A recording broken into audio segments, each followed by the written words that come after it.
Start off this morning, it's my pleasure to introduce the Managing Director of the Burke Institute, Jim Berling. Jim brings over 17 years experience in consulting and research, management and execution with the specialties in communications and improvement of business methods.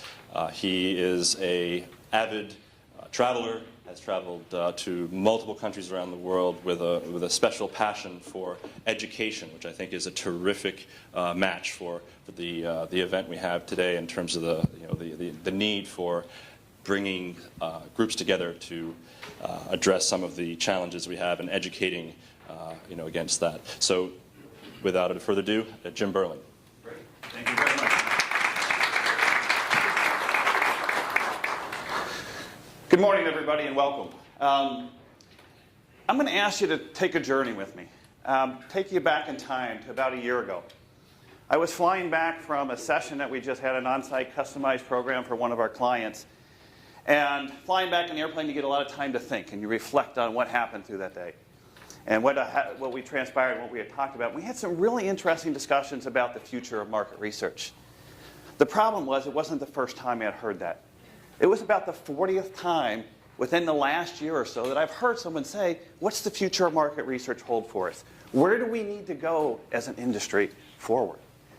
And that deja vu moment hit me and said, there's something wrong here. Why can't we do a better job to catch that information? Let me just see if we got this. Thank you. And be able to do a better job of sharing it and the teaching and education of what's going on. So just a few of the companies that we've worked with and talked with that are in this same mindset. And they've come to us, they said, Jim, teach us about different ways that we design research and talk about different methodologies. And we've discussed those and we've moved down that path, but there's still more there.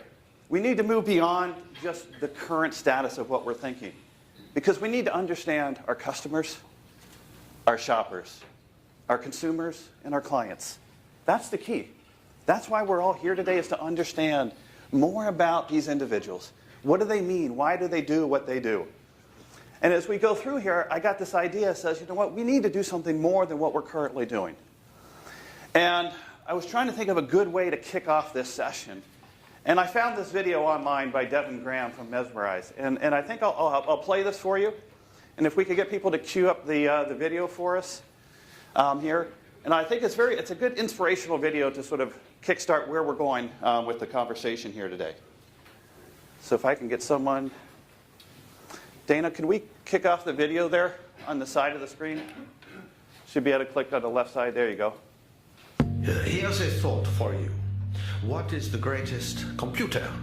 Mac, PC? How about the huge mainframe computers they have at NASA? No. You see, up here in our heads, this is the greatest computer. And your eyes, I see you all still have your eyes open, that's good.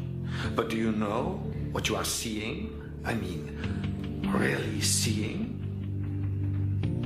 Every single second, your eyes take in 72 gigabytes of information. The world's greatest camera. Now, is that not incredible? A computer and a camera. And this data, this code, is up here behind the firewall of our personality. 86 billion neurons evolved to understand, to translate, to give us our vision of the world around us. The mountains, rivers, great savannas, every animal in all their incredible shapes and sizes. Friends, family, lovers, the people around you now, everything and everyone you have ever met are here.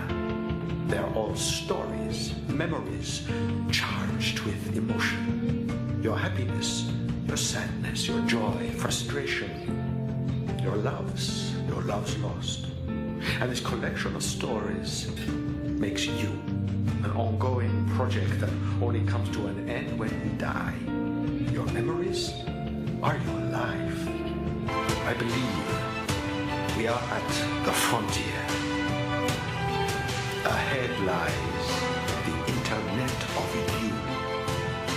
An Internet of pure emotion, genuine connection, to finally take us beyond the cave painting This is not science fiction. Doctors can talk to people in comas. You can control a toy with your mind. This is now a world of shared emotion, where the greatest experiences are magnified a million, a billion times. Can you imagine love? Now can you imagine a love that is a billion times more powerful? And empathy, true feeling. A new future, a world that we will create. But the borders of language will be gone. Imagine what we will be able to achieve. Remember me. Remember where you were. Remember where you were. It's about stories. It's about people and their memories. It's about emotions. How do we capture that type of information?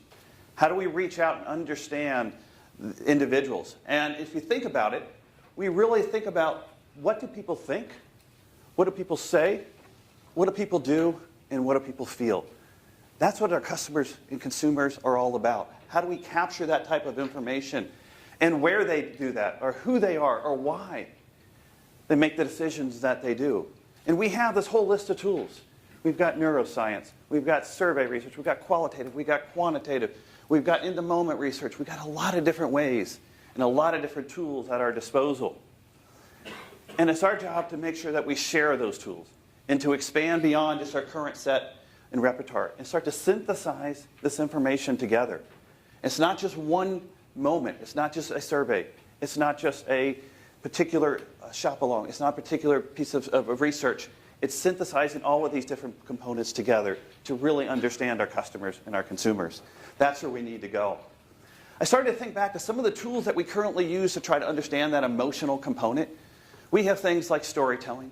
We have personification. We have laddering. We have bubble drawings. We have a lot of these different tools that we teach people on an ongoing basis to try to get into that subconscious.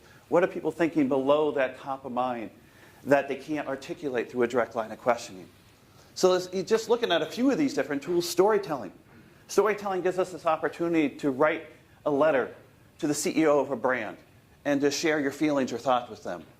Or you could write a love letter to your brand, one of my favorite sort of projective techniques that we use.